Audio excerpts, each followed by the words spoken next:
Well,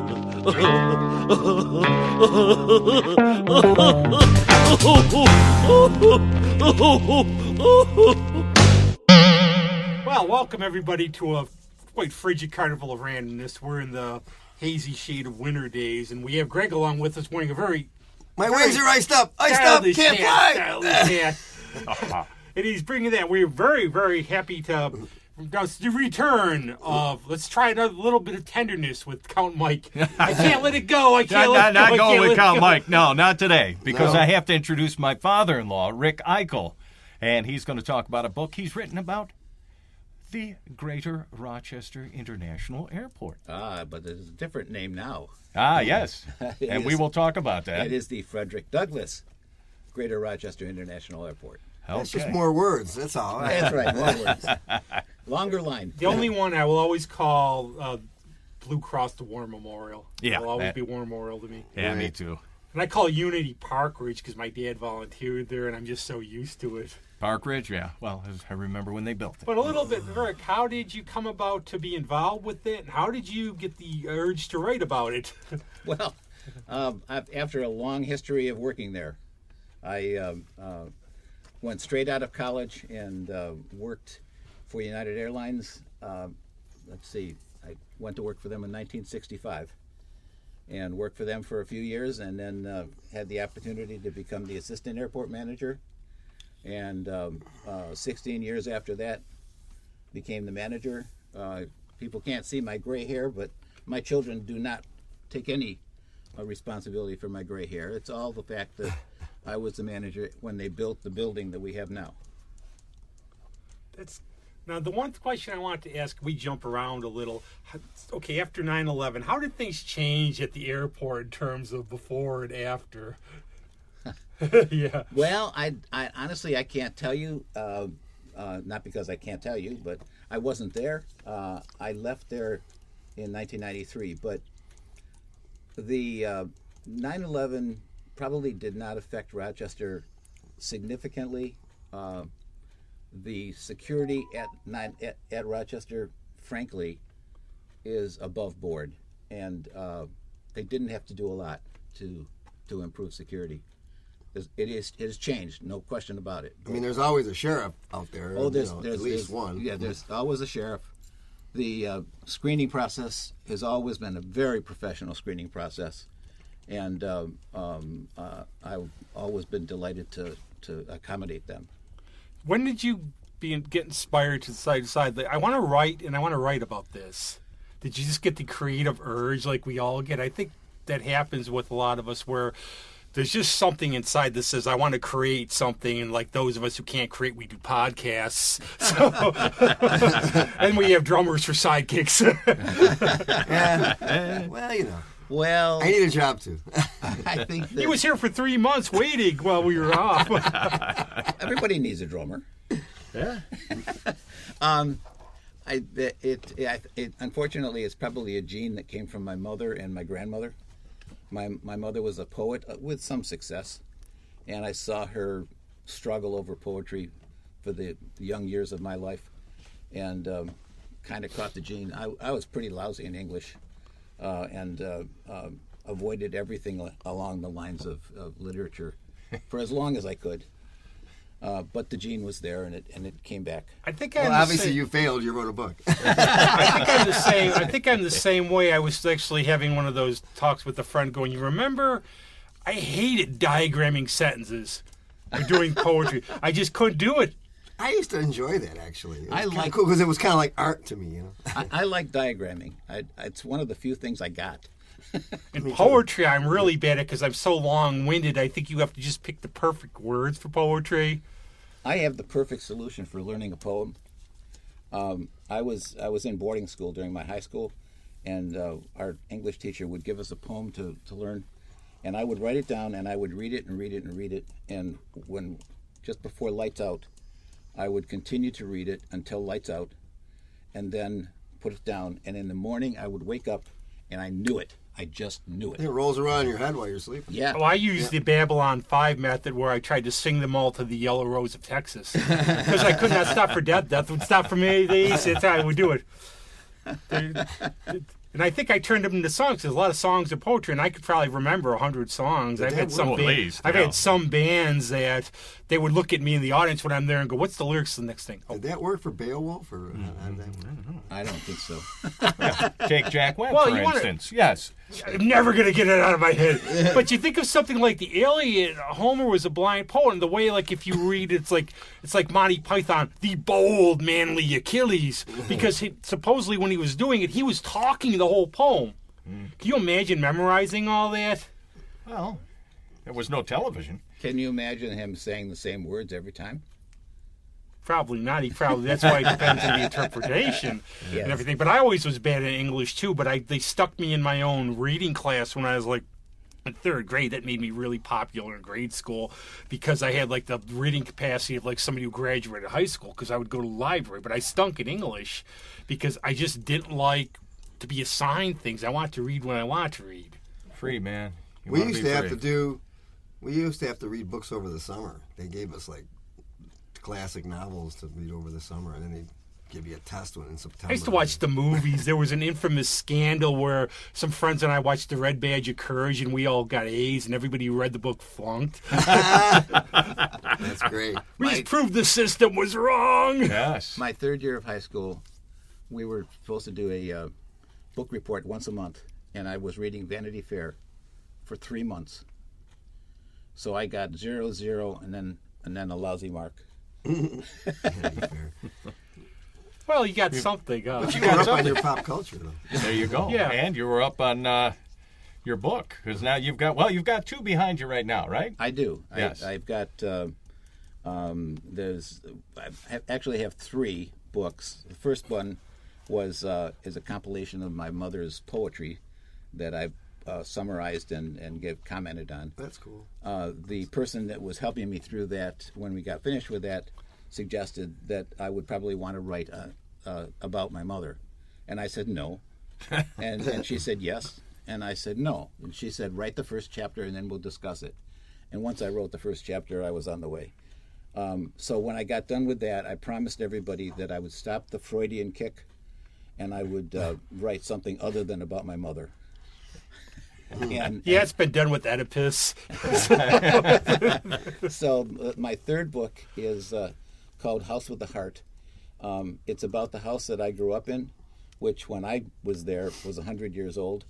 And it's about the pioneers that moved to Western New York and built the house and the farm that I grew up on.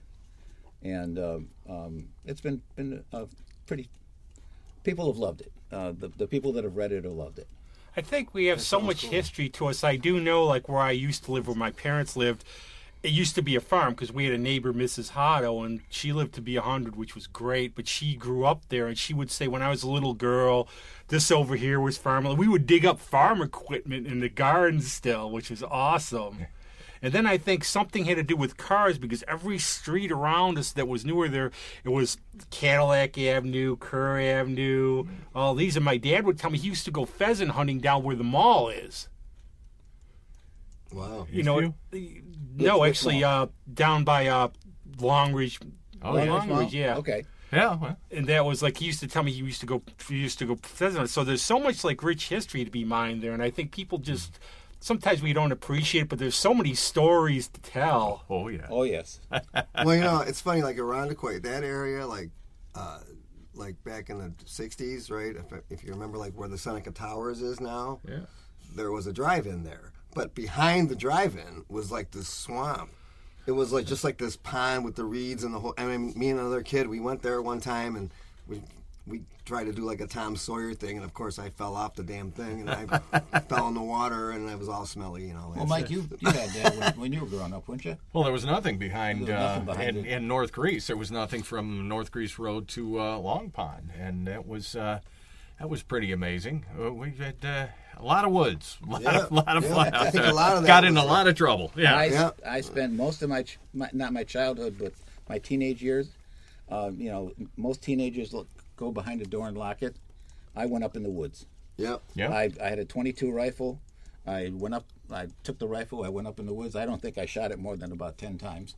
But the woods were my place to go. Yep. I would do that woods instead of a lived, rifle, I had dogs. I had an 8-pack Miller ponies. Yeah, that was mine. Oh, I rode those a lot too. We all rode those. But in terms of writing, were you self-taught in terms of you just do it, or you said you were taking some classes? And how was the process when you first started doing your book in terms of, did it flow? Did you do edits? When I write, I write basically without an outline. I hated outlines when I was in school, and I just kind of have a general idea of topics that I want to cover, and I sit down and think them out and start writing, and whatever comes. And so you do a lot of editing when you do it that way. Anybody who reads my Facebook post would know how that goes with the stream of consciousness. I Try a Little Tenderness and made it the inner logic to making peanut butter at the EMP the other day. And Mark Bradley commented, like, what did you just do? I go, just go with it. Just go with it, read Mark. The process. Don't think. Yeah. You can't process it in the mind. I think that's the way it goes. I think if you just think too much about something, you're not going to do it. Just do it. Yeah, well, that's how you learn. One of the best things that's happened to me is I joined a writers group called the LCRW, Lilac City Rochester Writers, and they have critiques where you submit papers and they'll all read the paper and then come back at you, and when they're finished with you, you kind of crawl out of the room and wish you had never taken it to them before, but you learned a lot. It's not like that universe in Yesterday, the movie where the Beatles didn't exist, but the guy remembers them, so he just... I can't even watch that. It's too much for me. That movie's too weird for me, too. It doesn't make any sense to me, but that's me. But could you imagine, though, I wrote this. So how did you first get involved at the airport? Well, did you fly down there and apply? No. I had just moved to Rochester when I started high school or started college. Had 2 years of technical college at State University of Farmingdale in aviation, and came back looking for a job and trying to stay out of the Army. Actually, my first interview was probably one of the most embarrassing things I've ever done. I was being interviewed by the supervisor at United Airlines, and he got all finished with the roughly 30-minute interview, and he said, well, Rick, I think you've got everything we want. We'd like to have you start. Your salary will be $410 per month. And I said, well, sir, I was really thinking I'd like to have $100 a week. And he stopped and he leaned back and he cocked his eye and said, well, I suppose we could do that. But save us $10. and at that moment I realized my flaw. I was so focused on $100 a week that it never occurred to me that I was getting more than that. And he said, well, I'm going to ignore that, and we're going to hire you, but we're not going to put you on the ticket counter until you've had a little bit of remedial math. Okay. That was deep. That's funny. Oh, yeah. So you got by that. I got by that. So I worked for United Airlines for 7 years with a 2.5 year interruption for the Air Force. I decided that I would prefer to sign off 4 years of my life rather than go 2 years at Vietnam. And I was lucky. I stayed away from Vietnam. I was in the medical corps in the Air Force. I came out of the Air Force with a hardship discharge because my first wife had passed, and went back to United. And what was it, 1973? I was offered an opportunity to become the assistant manager at the airport. Wow. That was to me, that was beautiful. A fly-by-night job. So. Yeah. Here we go. I told you there'd be some zingers in it. Yeah, some zingers. So I was reaching the point where I was a little tired of smiling at the customers and needed something a little deeper. So I was very happy to get into the administration of the airport. And I had 16 years with Sam Cooper, who was the airport manager, and I was assistant. The two of us were like Well, we worked really well together. He did not like detail, and I did all the detail stuff. He would say do, and then the next day he would say, did it get done? And and in the meantime, I was supposed to have done all the work that was involved in it. But his whole philosophy was, when we started, he said, we need a new terminal. And he worked toward that for 16 years, and then he got it. Wow. And So I do not know this. I don't know if you know this. When did our airport start here? we have one of the oldest airports in the United States. It started... Not in 1800, did it? Otherwise, your math would be wrong. That's true. They had the guys with the There little was bikes. not much need for an airport in 1800. The airport was purchased. They purchased the land for the airport in 1919. I'm sorry, 1919. And they didn't do anything with it until 1928. And there's a whole story that's associated with that. So, and Feel free to tell it if you want or not. Okay, don't. No, I want you to buy the book. Well, we'll tell some. We'll have some man. teasers. Bump, bump. Well, you can find out how the airport by buying these books. Exactly. I'll wait for the movie. Yeah, right. Actually, so in the Britton Field was where the airport is located right now, is the same spot that it was located for the entire 100 years, except it's just grown from Scottsville Road all the way over to Brooks Avenue, little by little. And it was initially owned by the Britton family, who had a stone and gravel quarry nearby. And interestingly, the Britton family was also involved in real estate, so I'm sure they made a mint off of it. And for the next several years, the city did nothing with it at all because they were waiting for the federal government to do something. They got the airport, they got the property. They said, when we are told that the federal government is going to do something, we will then develop it. So there's a whole period of time where there's this argument going on between develop, no, not yet, develop, no, not yet. Well, that's interesting enough. But I'm really looking forward to reading the book eventually, but I get to hear the rest of the story. All of you are too. Yeah. So the Scottsville Road portion, right? Isn't that more or less more like private planes now? That is the general aviation side of the airport. It was initially everything. In 1953, the airlines moved over to Brooks Avenue.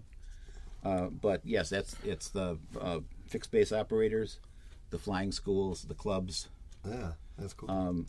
Unfortunately, the two hangars that are there, two of the three hangars, which were the first two, are in very rough shape and are potentially going to be demolished. I'm really sad to see that because I would love to see at least one of them survive. Yeah. There's a big history there, and I just love the community to be able to continue to see that symbol of us when we Yeah, I do think it's important to focus on the history of a place and an area and how it's changed, and not just like scoop it up and forget about it. How is it falling apart? Is it like those barns you see out in the country, like where just all falling, roofs caved in? It's in both of them are in very serious disrepair. They were turned over to private enterprise, and private enterprise really couldn't operate and maintain to the satisfaction. And I'll admit to some guilt of my own. When I was airport manager, I never thought about the possibility of putting money into it. But the county will have to, if they're going to keep it. The county will have to put money into it. Right. At least, they should be. Can they do a historical building kind of? It would be. I would love to see somebody like the what's the museum, Glenn Curtis Museum down in the Finger Lakes. I'd love to see them put an annex in Rochester at the terminal. Yeah. But who knows? Now, what was like would you consider the toughest part of your job, and what was like the most fun part of your job during all those years? Like in terms of like what was the toughest duty you had to do in terms of like every day or like a week or everything? The toughest duty. Or like toughest thing you had to deal with, toughest like part of the job. The politics. Always. Those yeah. things never change. Oh no, it never changes. I was firmly avowed to be the professional airport manager, and I avoided the political. And you take a consequence for that. That's one of the reasons that I left. I was not the political choice, and if I was to do it over again, I'd do it exactly the same way I did it the first time. But the best part of the job, there was always something new and different. How did the sponsorship things come into play? Like, when you go to the airport, you see Kodak stuff back then, and now you see Frontier. Was there a lot of that, like pushing to get certain things in the advertising? Yeah. Advertising was what one of the directors for the county said was silent money, Right. because it didn't complain. we had an advertising agent that was from out of town. He was a professional for airports. He would come into town once a month. He would sell a dark corner to his grandmother, and he Right. admitted it. And my toughest job with him was to say, Tom, hang on, you can't have that spot. Right. And but so the advertising is one of the main sources. And that's part of what makes the job interesting. There are so many different sources and so many contacts and so many different people that you work with that have interesting and different situations. That it's never a dull moment. Yeah. And well, I've had my own, from my airport story and flying, my worst story. I flew Aeroflot in the Soviet Union, which was like basically being in an Indiana Jones movie in a 1940. And you go up, we're in Helsinki, it veers, like almost turns over, a light board breaks by the person by me, starts swinging. And then when we get down in St. Petersburg, one of my idiot friends, he had granola bars. We're in Russia, okay? This is still the Soviet Union. So it's still Leningrad. It's St. Petersburg now because of Gorbachev. Yeah, they changed it back. It's Leningrad. Yeah. We're back in the USSR. You see. So you didn't know how lucky we are, boy. But we almost weren't, because one of my idiot friends, they're checking us, and they were like a little intimidating when they look at you in the papers and just... So one of my friends brought a bunch of granola bars, no problem, right? He wrapped them in tinfoil. Oops. We thought he was going to go. He put them in a room. We thought he would not be back. But I don't think... But if you've never flown Aeroflot, I could probably buy one for like $5 on eBay if you want to try it. But... that was my scares. Let me offer a counter to that. Have you ever considered the possibility of flying somewhere in the cargo pit of an airplane? No. Well, I almost did. I was a load agent loading mail on a United Airlines Viscount. The Viscount is a 4-engine jet propeller engine, and the pits are about 4.5 feet high and as wide as the airplane, which isn't wide. And I was loading baggage or mail. The person that was putting the mail in got it all there and left. And I was behind the stack of mail packing when all of a sudden the cargo door was closed. Oops. And it got dark. And I went, I think I'm locked inside. And I'm sure the language is more colorful than You can't use it on this program, should you like. Well, I went to the seminary for 5 years. I don't use much of that language. Oh, really? Wow. Even then, you were good. So I'm thinking to myself, well, let's see. We're flying to Philadelphia. That'll be about 11,000 feet. So there will be oxygen. That's good. At 11,000 feet, it's going to be really, really cold. That's bad. And about that time, I heard the first engine start, and I darn near panicked. Right. And I got on my back. I pounded with my feet on the ceiling above me, hoping that somebody would hear a different sound. And one of the passengers did. Talked to the flight attendant. She went to the captain, and he reluctantly asked that somebody come back and open up the cargo door to see what the possibility, what was going wrong. Lousy dogs. And when that person opened up the door, I was out of it in a flash. Yeah. And he closed the door and went, I don't know what happened, but it's okay now. Imagine how things would be. Well, I think we left some garbage in there and it's rattling around. We better open the door so it could get dumped out. Were you sworn to secrecy about that? As long as William Shatner wasn't on board, you're okay. Oh, I was thinking of that too. I was thinking of that. Well, one of the airlines did have a flight take off when they had not closed the cargo bin, and they left about a trail of luggage about 1.5 miles from the airport. On the departure path. Wow. That wasn't. They weren't too happy about that. Inclement weather stories. I know you have. I had the too. one, my friend that actually worked TSA. My friend Mary's worked TSA up there for 20 years now, and I was actually saying we were going to have a guest on from the airport. She wants to hear the episode, and she's saying, well, I'm working right now. JetBlue's really late, and I'm waiting. That was a story from yesterday. But I'm sure you've met, and I always hear stories at the airport that, like, one of my friends, Tony Mayhem, God rest his soul, he saw Andre the Giant walk by. Yeah. And actually, I was at that match in 1983. Yeah, I was. That was. They sort of ruined it for us because it didn't happen. What they said happened. Yeah, Who was the fellow that played Tarzan? Ronnie Johnny Lee. Weissmuller. Oh, Weissmuller. Yeah. Well, Sam Cooper liked to meet some of the people that famous people that were going through, and he heard that he was in the airport. He went out and looked for him, and he talked him into doing his Tarzan call over the PA system in the terminal building. There were a lot of very, very surprised passengers, and we got a big kick out of it. This was like the time actually Chekhov was in town to do like a convention, and he went to Empire Comics, Walter Koenig, and he collected those Pogs, right? So Tony goes, he goes, can I work the register for a while? He's like, I think you got money if you break it. He does it. I just come in to get my books. I just go nonchalant, like, wait a second, Chekhov working the register? But what have been some of like the interesting people you met or have gone through there? Elvis went through.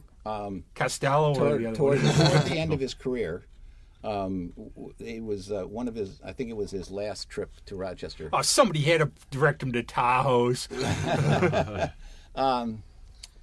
We had a number of presidential visits during the various campaigns. That was always interesting. Probably all the primary people too, I bet. Well, I just know from I went to U of R for a while, and Steve Forbes, like him or not, whatever, he's just running in the primary, and he was supposed to speak, and I guess he was like over an hour late because of something.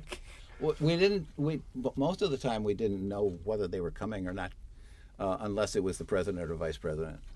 I did have an opportunity to spend about a half an hour with Mrs. Carter, one-on-one. The plane was late. And they gave her a room, and my boss said, go down and entertain her. And we had a wonderful conversation.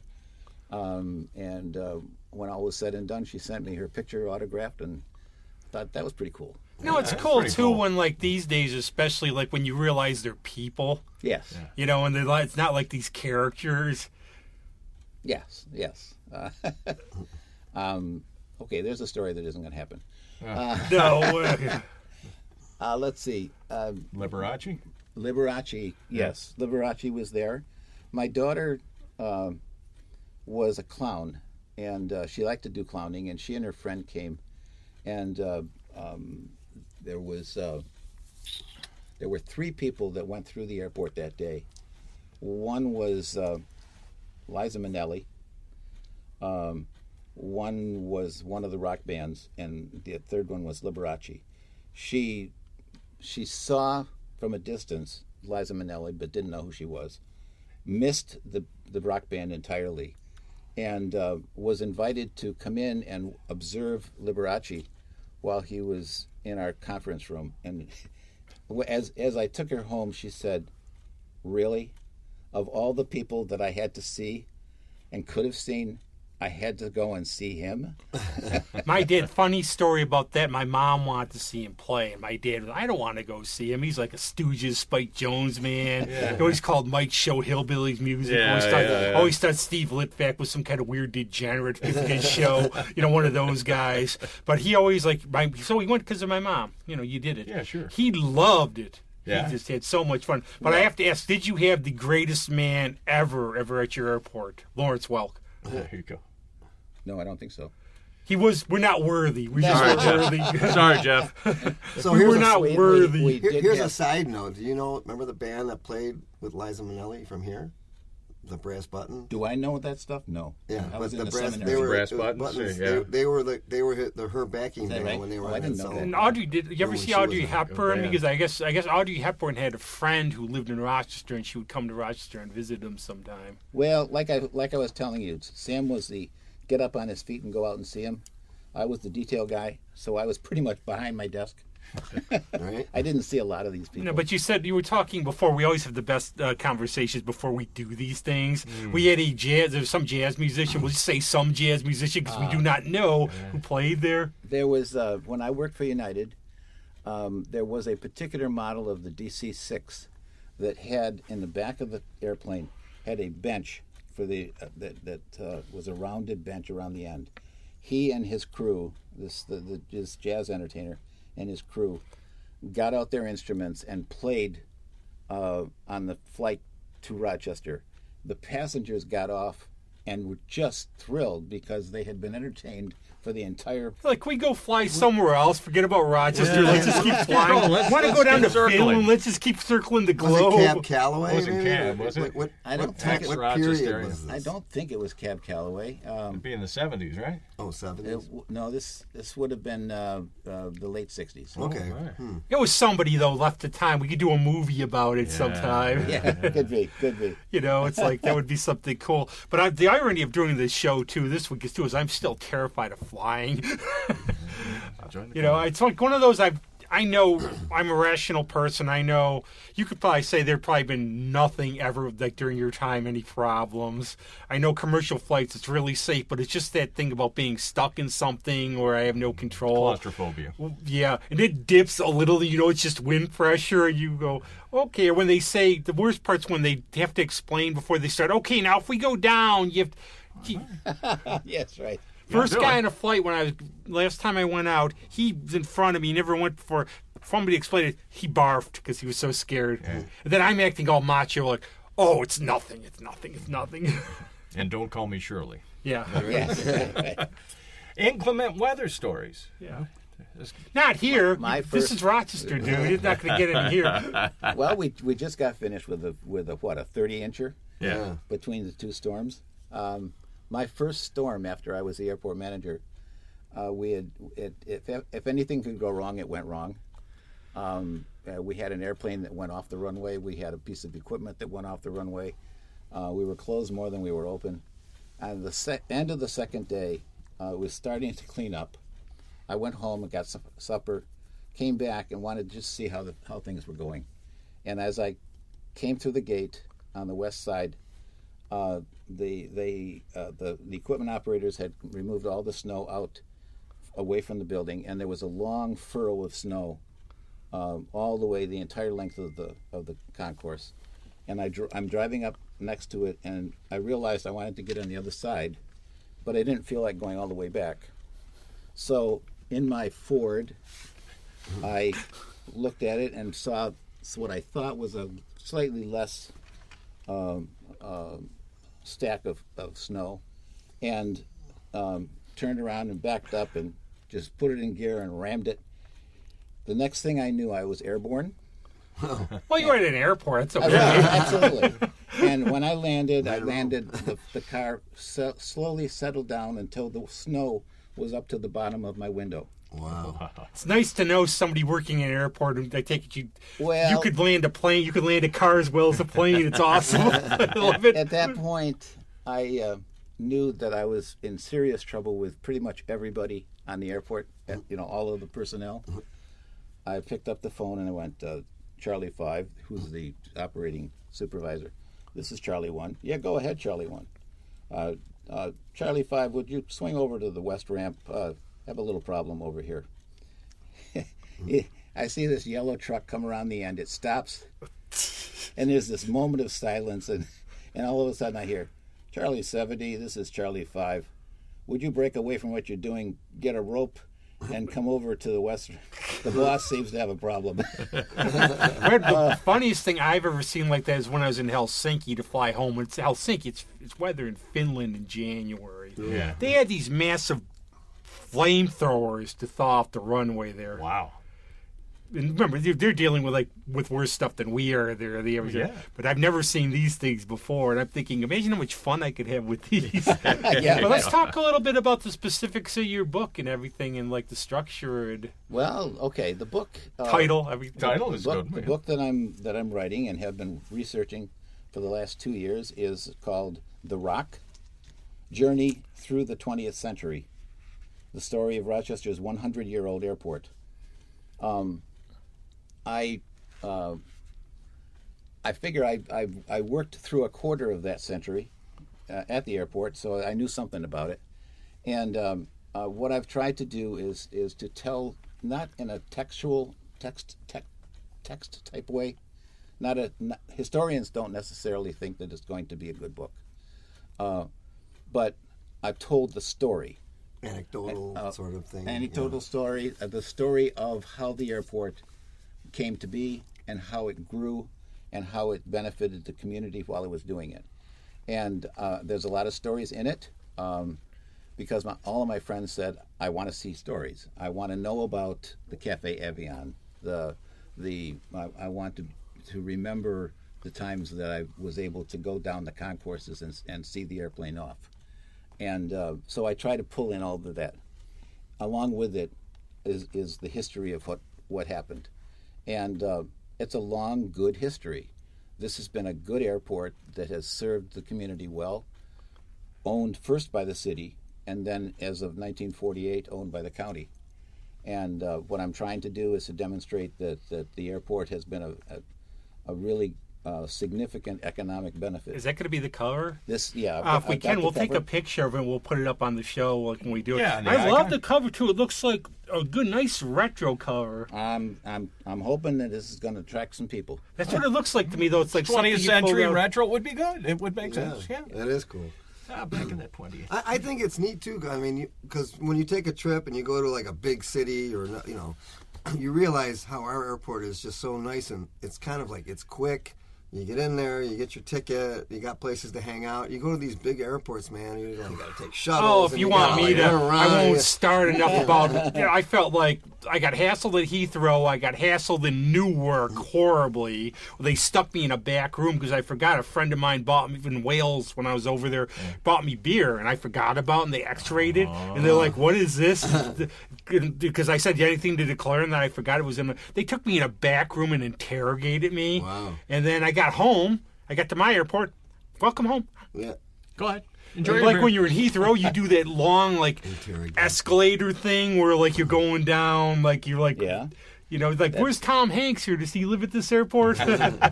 My job, when we were building the terminal that we have now, I felt that my job was making sure that the customers could get from their cars to the airplane safely, and with some sense of comfort that they knew the directions. Right. And I have gotten a lot of compliments on the way we did it. So I'm pretty comfortable with what we did. There is one story about, and I've just lost the story. There it goes. Well, I'll look for it over. Is it under here? The clock from Midtown Plaza is down there still now, isn't it? It's not there now. Or is it? It I was. remember I pictured it in my head. I'm going, we're going to talk. Wait, that's at Midtown Plaza. No, it's Victoria. It's been taken down. I think they're talking about putting it up in the National Museum of Toys. Yeah. And I think this actually has a thing to do. We talk music almost every week on here. Shock and Shocks. We can always talk about music, but I think when Rick was in college, he listened to Wins 1010. and the Mad Daddy was doing his thing. I loved it. And it was just Sunday nights. like some guy was just yapping away, and I pulled it up on YouTube. I said, "Is it this guy?" He goes, "That's the guy." It's amazing what you could find. I loved it. But I think part of that too. We were talking about songwriting last week, and I think you either tell stories or you do universal things you can relate to. And I think people enjoy stories. I mean, some people like the historical aspect of the tech. If you do some technical stuff, they'll like that. But other people are going to be drawn in and thinking, "Oh, I remember that. Like when my aunt came to visit, this happened there. Oh, I didn't know this." Sure. And I think that's the appeal. And you get drawn in, you can't stop reading. I got my story back. There it is. Where was it? Was it under the bike over there? I think Don't distract me. Let's go. The airport at one time bought a lift in order to get up to the lights, and the name of it on the side of it was Hijacker. We immediately said, that is Agnes, because we will never page somebody and say, bring the hijacker. The early 70s where everybody was hijacking planes to Cuba. So we had to rename some things that were a little bit otherwise not special to the airport. Are there any lost baggage stories that stand out? Or, delayed, like that really caused problems? Well, there's certainly, a significant storm like we had just this last week. Back in the 60s would have left probably about 2,000 or 3,000 bags sitting on the floor of the terminal building, waiting for someone to take the luggage to their home, because the luggage never showed up at the same time as the people. So yeah, that happened.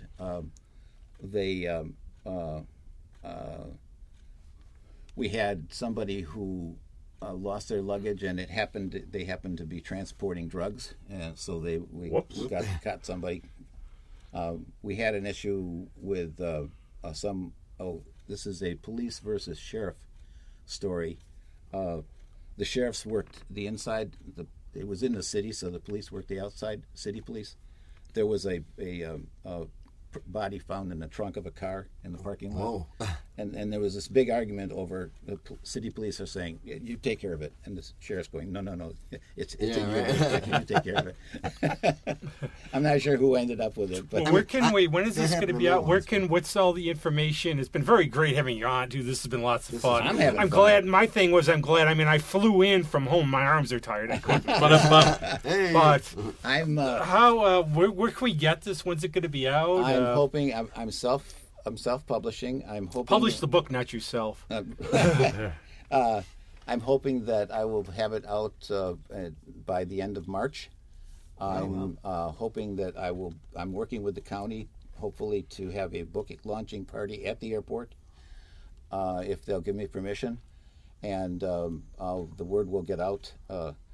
I'm looking for every opportunity to have contacts and have people that are interested in finding out about the book, and it will be available at least at several local stores, as well as on Amazon, of course, and I will also have copies myself that I will be selling from book signings and launching parties and things like that. I think that's the cool part these days. You can get it out these days, which I think is really nice. Yeah. Well, you've got a website, right? Yeah. I have a website. It's Flying with Rick at WordPress.com. Although the website is more or less where I deal with my heart. The book is for my head. So it's a kind of different stuff that goes in the website. I have a Facebook page, Rick Iekel Author. Iekel, folks. Yeah, Iekel. Remember that. It's And we'll write it in the description of the episode, too, because my writing, that's why I had you do the introduction, because... by now I should know the name. Yeah, right. So it's I'm very much looking forward to getting it out and getting people to be able to hear about it, and any opportunity that I have to talk about it, I will. I think we have a good community in terms of like places you can do that around Rochester too. Sounds I good to think me. It's good. Well, it's going to be fun. But thanks a lot for coming on. It was Yeah, really it was fun. great. And your Very show's informative. always on Saturdays. Oh, and I'm being so well behaved. you have to today, you have aren't to I? advertise once when your show's on. Hey, Saturdays at 4. Whole lot of shaking.net, baby. And we have the drummer there doing 88.5 whatever. FM. Yes. I actually listened to it going down to Michaela's show on that Ithaca channel. Oh, But I gotta- 90.1. Yeah, but the thing is that little WITH. transistor radio I've been using, if you've been doing something different, it always came in pretty good, but sometimes I had to adjust it. It sounds like so crystal clear now. Oh, thank you, different radio. Gregory. Yes, sir. You doing anything or just being a drummer? He's being a Am drone. I doing it? I was supposed to do something this past Friday, but it got canceled because of the weather. Not really doing too much right now. I got some stuff in March, some gigs in March. Still working on recordings. Actually, I'm going to a studio and working on some stuff with a guy, and then he wants to record some of my other songs. Stay which I'll in turn tuned bring for to more the big Noviceable things from Powers. Greg. And we usually end with the song, and I thought about Nick Lowe's Christmas at the airport, but I don't want to get flagged. So I was thinking of friends who've done songs, and I found one that I found inappropriate because of the title.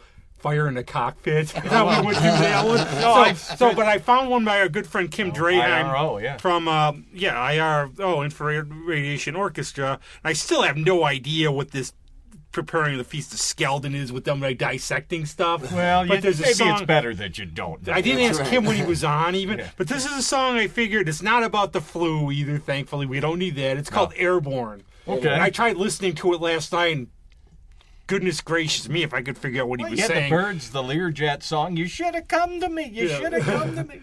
We can't, but we might get that poll. Flying by the Beatles. I mean, you Yeah, know. but we can't. See, that's the Right. difference on a show like this. We can't. Oh, you copyright, Johnny. All my Copyright. friends, all my Yeah. friends. That's why we have to use all my friends' songs. But thanks a lot again, Rick, for being on. Everybody, and Please. we're gonna fly away now and try a little tenderness. I can't get it out of my head. Bye.